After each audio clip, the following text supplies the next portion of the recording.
Decision-making in team environments can be challenging.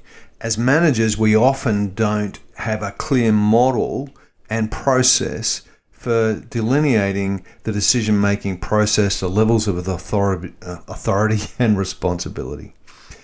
Let's talk about a model that works really, really well in this space. This is a basic model that has sort of two components, a consultation component and a decision component. And the areas of consultation are there's no need to consult or we consult together.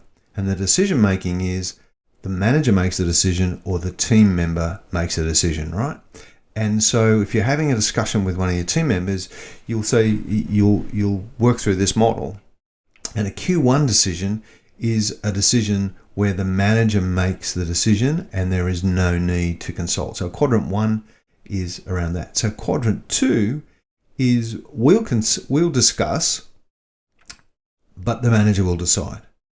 Quadrant 3 is we discuss, but the team member will decide, will make the decision. So we'll discuss it. We're going to discuss it first, but then you can make the decision.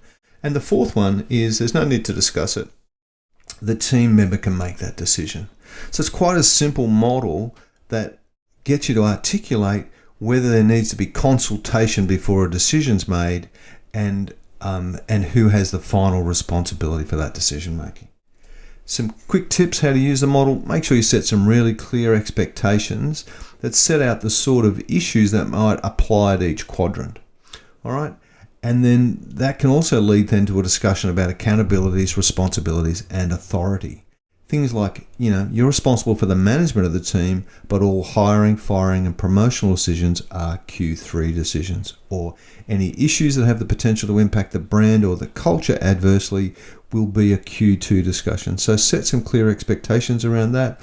Make sure you refer to the model in your discussions. That seems like a Q3 discussion. So those sorts of things.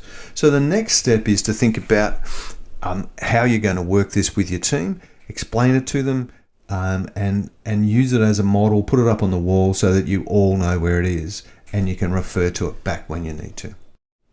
As usual, if you have any questions, please contact me. Really happy to discuss it with you. And I hope you find this simple yet powerful model with a bit of a process built into it a great way to improve the quality of decision making in your organization.